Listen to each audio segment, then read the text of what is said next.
Ce corps, la pièce, la caméra est à l'intérieur de moi. Et en même temps, ce corps et toute la pièce, la caméra, c'est aussi moi. Et il en va de même pour toi.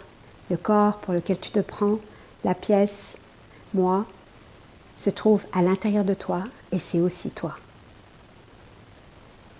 Donc en ce sens-là, qu'est-ce que je peux dire? Je suis glorieux, je suis grandeur, je suis amour, je suis incomparable, je suis la beauté même, je suis l'infini. Et il en va de même pour toi. Quand il y a cette idée de manque, regarde bien. Surtout par exemple le manque de trouver sa véritable nature. Qu'en réalité, si tu enlèves le manque, il ne te manque rien. Le manque va créer une dépendance. Le manque va créer un faire. Le manque va créer des efforts pour atteindre quelque chose, pour saisir quelque chose. De la même manière que le pendule, du philosophe Foucault qui parlait du pendule, on passe d'un état à un autre, il nous manque quelque chose, on a cette chose et de nouveau on n'en veut plus et on revient au manque et ainsi de suite. Regarde quand tout ça c'est exactement la même chose. De la même manière, le fait que tu manques de ta part spirituelle, en réalité, c'est du même ordre en fait. C'est-à-dire que tu cherches quelque chose qui est déjà là en fait. Et je ne dis pas que c'est forcément évident parce qu'on pourrait se dire ok, j'enlève le manque, je manque ma nature véritable, qu'est-ce qui reste? Et en fait, c'est avec ça qu'il s'agit de rester. Ce qui reste. Et d'y rester aussi longtemps que possible, sans chercher par le mental. Ce n'est pas quelque chose qui est à trouver grâce au mental. Le mental, c'est-à-dire des mots, une analyse. On ne fait aucune analyse. On reste avec ce qui reste. Si j'enlève l'idée d'un manque, je l'enlève, il ne reste plus rien. Peut-être tu vas sentir une contraction. Peut-être tu vas sentir une déception. Peut-être tu vas sentir une peur. Laisse ça être en totalité. Puisque maintenant tu t'en occupes plus. Comme tu t'en occupes plus, tu ne résistes plus. Tu arrêtes de rentrer en résistance avec tout. Parce qu'en réalité, on est tout le temps en train de résister à quelque chose, peu importe ce que c'est. Déjà d'être conscient qu'on fait de la résistance à l'intérieur de nous. On est toujours en train de reprocher les choses dehors. C'est à chaque fois, je reviens ici. En fait, j'ai presque envie de dire, le monde à l'extérieur, presque on s'en fiche dans une certaine mesure, tu vois, puisque tout part de moi en fait. Donc la joie que je cherche, c'est moi. La paix que je cherche, c'est moi. L'harmonie que je cherche, c'est moi. Je suis la base en fait de tout ça. L'extérieur en fait, il ne fait que refléter certaines choses qui sont à regarder ici. Tout ce qui a été déposé sur l'amour en fait. L'amour, c'est notre base. On peut l'appeler Dieu, l'absolu.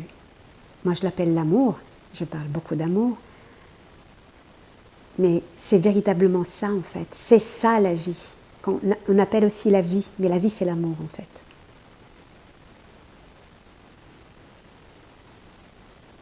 Et tant que, peut-être, tu vas me dire, oui, mais je ne ressens pas cet amour de moi-même. Ok, reste avec ça.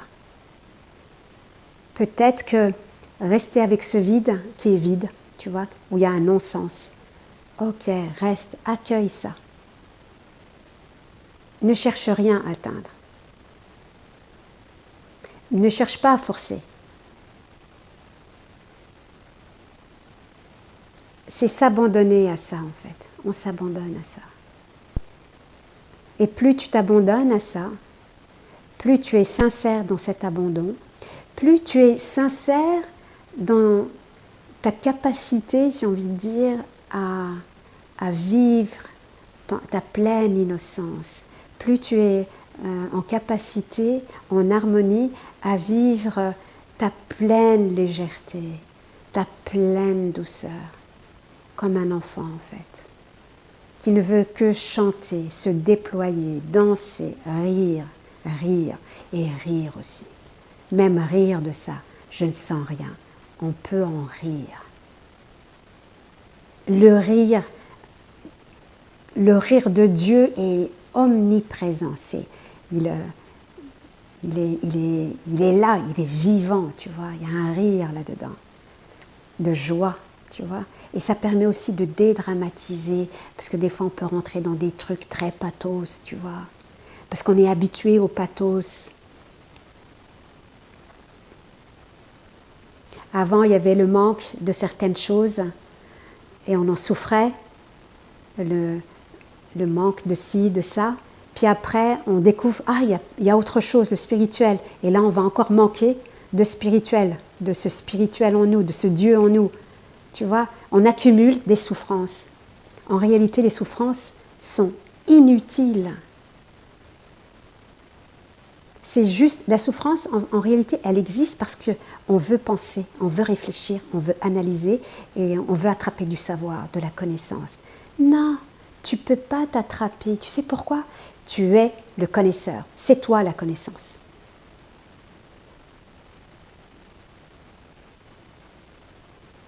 Et pour ça, je reste tranquille.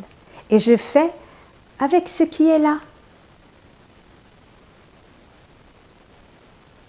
Déjà, tout ceci, ce qui est, c'est déjà accueilli, c'est déjà une danse, c'est déjà un chant, c'est déjà harmonieux en fait. Et même s'il y a des parts en soi qui disent « oui, mais ça on n'aime pas, on voudrait autre chose », ok, aime ces parts, accueille-les et avance dans aimer, désirer ce qui est là.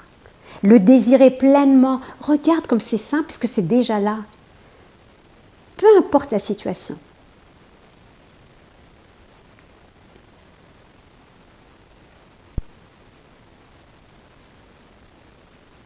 De désirer ce qui est là, de le désirer. En fait, plus tu rentres là-dedans, déjà tu vas flinguer ton système mental. Ton système nerveux, il ne tiendra pas le choc, il ne va rien capter. Et c'est ok, parce que c'est ça ce qu'on veut. J'ai envie de dire, on veut lui exploser la gueule, tu vois, dans ce sens-là.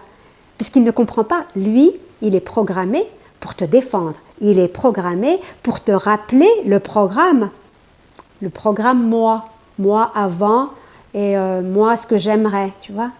Ça le fait exploser. Quand on dit « je désire tout ce qui est là », regarde que, en fait, quand tu commences à prophétiser ça, quelque part, « je désire ce qui est là, maintenant », en totalité, en entier, je veux même que ça ne change pas. Même si j'ai des problèmes X, Y, je les embrasse, je les désire. Et je les prends en entier et je veux même, je ne veux pas faire un calcul pour dire je fais ça pour avoir plus tard mieux. Non, je désire ça en totalité jusqu'à l'éternité. Regarde comment ça te libère. D'abord, ça va flinguer ton système mental. Lui, là, il va dire « mais qu'est-ce qu'elle fait? Mais qu'est-ce qui se passe? Qu'est-ce qu'il fabrique, là ?» Alors, les pensées vont se parler entre elles. « on ne sait pas, apparemment, il a décidé de faire autrement. »« Ah bon? Alors, on sert à quoi, nous ?»« je ne sais pas, on ne sait pas. » Tu vois? En fait, ton plan mental, tu le flingues. Tu le tues. Il est complètement paralysé. Tu l'as paralysé. Tu l'as un peu comme si tu lui as mis une piqûre, tu vois, et une piqûre paralysante. Il capte rien. Donc il dit, tu sais, les pensées elles vont se regarder. Apparemment, peut-être qu'il y en a un qui va lancer une alerte, tu vois, une alarme. Ça va peut-être sonner fort, ce qui est normal. C'est très bon signe. ça veut dire que ça marche. Ça veut dire que là-haut, ça flippe. Parce que c'est presque pas moral de dire ça. Je suis malade, ou j'ai des problèmes financiers, ou amoureux, ou je ne sais quoi, et je suis là en train de dire, je désire ça, mais ça va à l'encontre de tout, je deviens fou. Oui, va à l'encontre de tout, deviens fou. Fou, fou, fou, fou d'amour. Parce que lui, il ne peut pas comprendre ça. C'est pas dans son programme. Au contraire, il veut toujours, regarde, te préserver de ça, en te faisant croire que c'est ça le confort et la sécurité. C'est faux. Faux, alarme. Il te trompe. C'est un menteur. C'est lui, en fait, l'insécurité. C'est lui qui te fait croire, non mais reste en moi, écoute-moi, nous n'aimons pas ceci, nous n'aimons pas cela, on préfère ça, on préfère ci. C'est ça notre programme depuis toujours. Mais là, si tu commences à dire, je désire pleinement cela, regarde déjà la paix que ça fait en toi, parce que tu n'as plus besoin d'agir. Tu n'as plus besoin de trouver des solutions. La solution, désire ce qui est là. Waouh! Là, le mental, il démissionne en fait. Tu sais, il n'a plus de boulot, quoi. Les pensées, elles n'ont plus de travail. Tu leur dis, ouais, merci d'avoir été là, mais j'ai plus besoin de vous, quoi. Tu vois comme ça change la donne, en fait. Parce que tu proclames autre chose et tu le prophétises. Tu deviens un prophète, le prophète de toi-même, le prophète de l'amour. Tu prophétises l'amour. L'amour, que veut l'amour? L'amour désire tout. Désire tout. Je te garantis qu'avec ça, si tu restes suffisamment là, parce qu'il ne s'agit pas de rentrer là puis de sortir, de rentrer et de sortir. Parce que là, ça ne va pas. Hein. L'amour, tu le rends cinglé, là. Et puis lui, le programme, il est content, parce que comme ça, il te chope, tu vois. Il se dit, oui, mais elle va craquer, elle va revenir à moi. Non. Sois fort, audacieux. L'amour est audacieux. L'amour ose tout. L'amour se permet tout. Parce que la puissance de l'amour, c'est infini. Infini. C'est Dieu là. Et là, en étant là-dedans, il y a de fortes chances que ce qui est là va commencer à vibrer avec l'amour. Va vibrer avec ton cœur, va vibrer avec la grandeur et ta candeur en disant « je désire cela ». Mais si tu n'y crois pas, je le désire. Même si tes pensées veulent dire le contraire, je le désire. Je désire tout. Maintenant, tu vas commencer, tu rentres dans une vibration très haute, parce qu'ici il y a zéro lutte, il n'y a pas de lutte. Quand je désire tout. Il y a zéro quête, zéro bataille et zéro dualité. Tu rentres dans la non-séparation. Tu es le un, tu es l'absolu et le relatif. Donc là, tu peux te dire, je suis la gloire, je suis la merveille, je suis incomparable, je suis l'amour. Je suis premier.